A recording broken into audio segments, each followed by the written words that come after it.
사사기 9장 1절서부터 6절까지의 말씀과 19절부터 25절까지의 말씀 두 군데를 제가 읽도록 하겠습니다.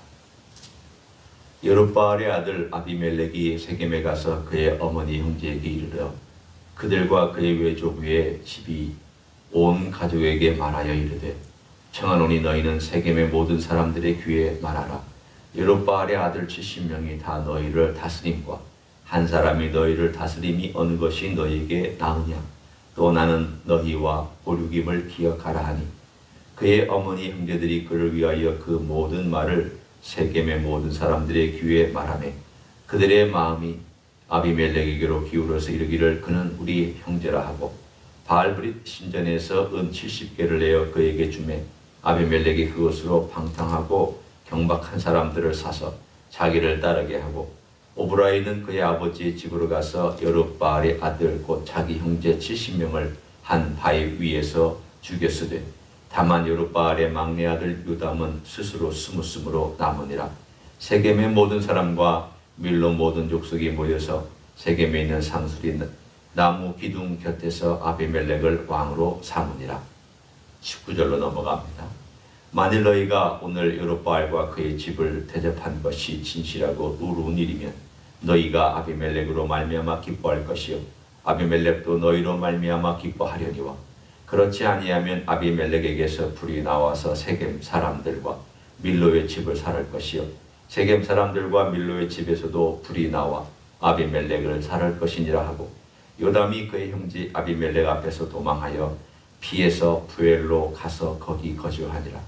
아비멜렉이 이스라엘을 다스린 지 3년에 하나님 아비멜렉과 세겜 사람들 사이에 악한 영을 보내시며 세겜 사람들이 아비멜렉을 배반하였으니 이는 여룹바알의 아들 70명에게 저지른 포악한 일을 갚되 그들을 죽여 피 흘린 죄를 그들의 형제 아비멜렉과 아비멜렉의 손을 도와 그의 형제들을 죽이게 한 세겜 사람들에게로 돌아가게 하심이라. 세겜 사람들이 산들의 꼭대기에서 사람을 매복시켜 아비멜렉을 엿보게 하고 그 길로 지나가는 모든 자를 다 강탈하게 하니 어떤 사람이 그것을 아비멜렉에게 알리니라. 아멘. 오늘 9장은 기드온이 일으켰던 그 집안과 또 기드온이 사사로서 활동했던 그 기간의 직후에 바로 일어났던 한 3년간의 사건을 기록하고 있습니다. 오늘 본문에 있는 것처럼 이 여룹바알, 기드온이라고 하는 사람의 아들들이 참 많았습니다. 70명이라고 하는 아들들이 있다는 것을 우리가 이미 읽었고 같이 나눴습니다. 많은 아내와 첩들을 두었습니다. 이건 정면으로 하나님의 율법에, 하나님의 법에 반하는 행동을 한 것입니다. 도덕적으로도 문제가 되었지만 사실은 하나님의 법에도 문제가 되는 행위를 그는 스스럼 없이 행하였던 걸로 볼 수 있습니다. 그러자 그들 중에 한 첩의 아들, 세겜에 살고 있는 한 여인의 아들이 오늘 본문에 나와 있는 아비멜렉입니다. 자기가 첩의 아들이라는 것을 알기 때문에 더 억한 심정이 있어서 그랬을 수도 있고요. 또 하나는 그 사람 자체가 워낙 지배욕과 또 권력욕이 셌기 때문에 그럴 수도 있습니다. 또는 복합적인 다양한 요소들이 있었을 것입니다. 아마도 부인들의 아들들은 이 아이를, 이 아비멜렉을 아마도 무시할 수도 있었고 또는 나쁜 말로 멸시하는 말을 할 수도 있었습니다. 하여간 이런 모든 요인들이 다 복합적으로 작용을 해서 내가 왕이 되어야 되겠다. 그도 기드온이 어떤 사람이었는지를 알고 있지 않습니까? 사람들이 와서 왕을 삼으려고 그랬는데 나 왕 안 하겠다. 나도 안 할 뿐만 아니라 내 자식도 안 하고 우리들은 안 할 것이라고 거절했다는 이야기를 분명히 들었을 것입니다. 마음속에 그런 생각이 들었습니다. 왜 안 하느냐? 사람들이 시켜줄 때 하면 되지 왜 안 하느냐? 그래서 오늘 본문에 그가 세겜 자기 어머니 집에 가서 사람들을 충동해서 이방 신전에 있는 금전, 은전을 다 모아다가 악당들을 사서 일종의 악당의 집단을 만들어서 세겜을 다스리던 이야기가 오늘 본문에 등장합니다. 70명이 다 죽었습니다. 딱 하나, 요담이라는 막내 아들만 남았습니다. 우리가 읽었던 끝부분 7절부터 21절까지 이야기 가운데 끝부분의 이야기가 바로 그 요담이라고 하는 막내 아들이 산에 올라가서 고함을 질러서 세겜 사람들에게 이야기한, 비유로 이야기한 이야기입니다. 그 이야기의 줄거리는 간단하게 얘기하면 오늘 본문에 나와 있는 것을 줄이면 이렇습니다. 감람나무에게 왕되라고 그랬더니 감람나무가 나 안 한다. 내가 뭐 하려고 다른 나무 위에 왕이 되느냐. 또 무화과나무에게 그렇게 얘기를 했더니 무화과나무가 나도 안 한다. 또 포도나무에게 그렇게 얘기를 했더니 포도나무도 나 안 한다. 가시나무가 나무들에게 스스로 가시나무에게 이르되 우리 위에 왕이 되라 하며 가시나무가 이렇게 말을 합니다. 너희가 나를 왕으로 삼으면 내게 와서 피하라. 15절에 보면 이렇게 나와 있죠. 와서 내 그늘에 피하라. 참 재미있는 이야기입니다. 가시나무는 그늘이 없습니다. 그늘도 없는 이 가시나무가 내게 와서 피하라 하는 말은 말도 안 된다는 이야기입니다. 도대체 이 나무가 나무 같아야지 와서 피하는데 스스로를 높이고 스스로를 교만하게 생각해서 나는 어떤 나무보다도 더 강하다라는 것을 강조하고 혜택을 베푸시다는 걸 강조합니다. 그래야지 아니면 불이 가서 가시나무에서 나와서 레바논의 백향목을 살 것이라고 협박까지 합니다. 이게 비유로 말하는 거지만 아비멜렉을 두고 얘기할 내용입니다. 너희들이 과연 가시나무를 세워서 너희들의 왕을 삼은 것이 옳다면 너 잘 될 것이다. 그러나 이것이 만약 의롭지 아니한 악한 행위라면 이 가시나무가 너희를 살을 것이고 또한 너희도 이 가시나무를 사르게 될 것이다. 오늘 그 이야기를 맨 나중에 하고 그는 도망갔습니다. 그리고 3년이 지났습니다. 오늘 3년이 지날 때 특별히 가장 우리가 눈여겨서 봐야 될 대목이 바로 23절에 등장합니다. 제가 다시 한번 읽습니다. 하나님이 아비멜렉과 세겜 사람들 사이에 악한 영을 보내시네. 세겜 사람들이 아비멜렉을 배반하였으니. 오늘 이 일에 진행되는 과정 속에서 하나님께서 드디어 개입하셨습니다. 우리는 이 구절을 해석하기는 쉽지 않습니다. 하나님께서 직접 악한 영을 보내신 것도 좀 성경적인 어떤 다른 본문과 잘 맞지는 않습니다. 우리가 해석할 수 있는 것은 악한 영들이 활동하는 것을 하나님께서 막아놓으셨다가 그걸 풀어주신 것으로 우리가 해석할 수 있습니다. 마음대로 해봐. 너희가 이것을 마음대로 할 수 있다. 그러니까 하나님의 권한 아래 악한 영들이 활동을 못하기도 하고 악한 영들이 마음껏 활동하기도 합니다. 이 세상의 원리는 그렇습니다. 하나님이 주권자십니다. 우리 주님이 주권자이시기 때문에 이 모든 것을 행하고 있다는 것을 말씀합니다. 왜 하나님께서 이 모든 일들을 행하고 있는지에 대하여 오늘 본문에 다 얘기하진 않지만 부분 이렇게 설명을 합니다. 오늘 거기에 나와 있는 그 설명의 핵심이 56절과 57절에 나와 있는 해석입니다. 한번 보십시오. 이 이야기가 길기 때문에 우리는 중요한 핵심만 짚고 넘어갑니다. 56절과 57절에 아비멜렉이 그의 형제 70명을 죽여 자기 아버지에게 행한 악행을 하나님이 이같이 갚으셨고, 여기에 보면 주인공이 하나님이 되셔서 이 모든 일들을 주관하고 계시다는 것을 말씀하고 계시며 57절 또 세겜 사람들의 모든 악행을 하나님이 그들의 머리에 갚으셨으니 여룹바알의 아들 요담의 저주가 그들에게 응하니라. 하나님께서 갚으셨더라고. 이 모든 과정 속에서 하나님께서 일하셨고 하나님께서 이 과정 속의 악한 일에 대한 보응을 경험하게 하셨다라고 이 이야기의 끝에 가서 결론을 이렇게 맺고 있습니다. 스토리는 이제 끝났습니다. 우리에게 이 여룹바알의 이야기는 무엇을 전하고 있습니까? 출발 잘했습니다. 그냥 보통 사람을 하나님께서 들어 쓰셨습니다. 그도 겁이 많았던 사람입니다. 그런데 그가 하나님 그분의 행하심에 대하여 몇 번이나 테스트하고 하나님께서 들어주시고 다 응해 주셨습니다. 눈으로 보게 하셨고 귀로 듣게 하셨습니다. 영적인 체험으로 하면 굉장한 체험을 한 사람입니다. 요즘의 영적인 체험으로 하면 아마도 이런 체험을 했다.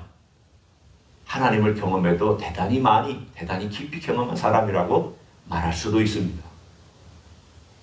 그런데 그가 전쟁을 잘 치르고 나서 우리가 언급했던 두 가지 잘못을 했습니다.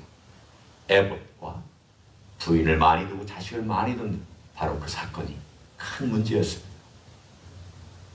오늘 그 이야기를 쭉 우리들에게 그 후반까지 전해주는 것은 보아라. 기드온이 하나님의 지배를 받지 못했던 이 두 가지 때문에 어떤 일이 벌어지고 있는지를 너희는 그 생애가 끝난 다음에도 그 자식의 생애에서 그리고 그 다음 때에서 어떤 일이 이루어지고 있는지를 너희들은 눈으로 한번 보고 그 이야기를 듣고 결론을 맺고 그리고 너희들의 이야기로 돌아와서 배워라. 뭘 배우라고 하는 것입니까? 아무리 위대한 사람이라도 아무리 위대한 업적을 이룬 사람이라도 어떤 영역이 하나님의 지배를 받고 있지 아니하면 그 영역은 언젠가 문제를 터뜨릴 수 있다는 강력한 경고를 우리들에게 해주고 있습니다. 우리 영역이 다 하나님의 지배를 안 받는 건 크리스찬 아닙니다. 그럼 그건 열외입니다. 우리가 얘기하고 있는 것은 예수님을 믿고 있다고 하나님을 믿고 있다고 하는 사람들의 이야기를 다루고 있는 것입니다. 하나님을 믿고 있다 할지라도 어떤 영역을 하나님이 다스리고 있지 않다면 기드온과 같은 그러한 일들이 벌어질 수 있다. 기드온은 바로 두 가지 영역에서 하나님의 지배를 받지 않았습니다. 하나님께 고칠 수 있는 기회가 있었지만도 안 고쳤습니다. 물론 그 시대의 영적인 상황이 정말 낮은 수준이기 때문에 그랬다 해도 그건 변명이 되지 못합니다. 왜냐하면 그는 하나님을 만난 사람이기 때문입니다. 성경에 보면 하나님을 만난 사람 많이 있습니다. 악한 가운데 만난 사람 많이 있습니다. 아브라함, 아버지가 우상 만드는 사람입니다. 그가 살았던 가나안 땅, 우상들 가득했습니다. 그러면 아브라함은 그렇게 우상이 많은 데에서 하나님을 섬겼으며 비록 연약한 실수가 있었지만 하나님을 향하여 그의 믿음의 길을 끝까지 가지고 살아갔던 사람이었고, 기드온은 하나님을 만난 사람인데 왜 그렇게 살지 못했는가? 우리는 여기에서 질문을 해야 됩니다. 결국 하나님을 만난 그 사건도 중요하지만 하나님을 만나면서 매일매일 삶 가운데서 또 하나님을 만나며 살아가는 것이 중요하다는 겁니다. 매일매일. 매일매일. 평범한 하루의 삶. 오늘 하루가 쫙 뒤처럼 될지 아니면 평범하게 지나갈지 모릅니다. 그러나 일반적으로는 평범하게 지나갈 것입니다. 했던 일 또한 반복할 것입니다. 또 그 요일에 맞춰서 우리의 할 일을 할 것입니다. 그러나 그 요일이 하루가 주어졌을 때에 그 하루를 우리가 하나님과 우리 주님과 어떻게 동행하느냐, 어떻게 주님의 지배를 받느냐 하는 것 때문에 그 사람의 일생에 그 끝이 달라진다는 것이죠. 이 하루 때문에 어쩌면 이 하루하루가 쌓여서 그 하루하루 때문에 아브라함이 될 수도 있고 기도원이 될 수도 있다는 거예요. 우리의 삶에. 그래서 이것은 한편으로는 한 가정의 불행을 통하여 딱 하나밖에 남지 않은 아들. 참 그래도 하나님의 은혜죠. 아들 하나라도 남았으니까. 그렇지만 어떻게 생각하면 참 불행하잖아요. 그 위대한 영웅이 이렇게 불행하게 그 집안이 몰락해버린 그런 사건을 보면서 우리의 삶 속에서 나도 주님 앞에서 어떻게 살아야 될까? 우리의 영역들을 잘 살펴봅니다. 주님께서 내게 말씀해 주신 영역들 하나하나를 오늘도 이렇게 살펴보면서 성령님께서 우리에게 제일 먼저 주시는 것은 우리로 하여금 깨닫게 해주시는 영역들이 있습니다. 알려주시는 영역들이 있습니다. 그러면 그 영역들에 대하여 먼저 그것을 인지하고 그렇구나. 내가 그런 문제가 있구나. 거기서부터 우리의 해결이 시작됩니다. 내가 그런 문제가 있구나. 그러면 성령님께 우리의 마음을 열기 시작하는 출발이 됩니다. 그걸 인식하기 시작하면 그 방향이 드디어 성령께서 역사하실 틈이 벌어지고 우리의 마음이 내가 그걸 고칠 수 없다는 것을 드디어 깨닫기 때문에 그분에게 의지하고 의뢰하기 시작합니다. 처음에는 깨닫고 두 번째는 의뢰하고 그러면서 성령님의 도움을 받아들이면서 그것을 고쳐나가고 그것이 하루하루의 삶 속에서 조금씩 고쳐나가는 것이 쌓이면 나중에 보면 바뀌었네. 내가 바뀌었네. 내가 주님의 도움으로 바뀌어졌네. 그런 고백을 할 날이 올 줄로 믿습니다. 그게 바로 주님의 역사고 주님께서 우리를 도와주시기를 원하는 기적의 삶입니다. 오늘 하루도 우리 주님께서 우리를 도와주시기를 원할 때 그 도움을 받기 위해서는 바로 그 단계를 잘 밟아나가면서 우리의 미래가 아브라함처럼 믿음의 조상이 되고 사람들을 품을 수 있고 바로 눈앞에 모든 것이 당장 얻어지지 아니하여도 끝까지 주님 바라보고 걸어가는 그런 믿음의 삶을 살아가시길 우리 주 예수 그리스도의 이름으로 간절히 축원합니다. 아멘. 기도하겠습니다. 하나님 고맙습니다. 우리의 삶을 보면 많은 선택을 합니다. 오늘도 우리가 선택할 때에 어떤 선택을 하는지 잘 보고 내가 과연 믿음의 선택을 하는지 아니면 내 원래의 본성 인간적인 욕망을 따라 선택을 하는지를 잘 판가름할 수 있기를 원합니다. 아직도 주님의 지배를 받지 못하고 있는 영역이 있다면 내가 그렇구나. 내가 내 마음대로 하는구나. 아직도 나는 주님의 지배를 받지 못하는 영역이 있구나.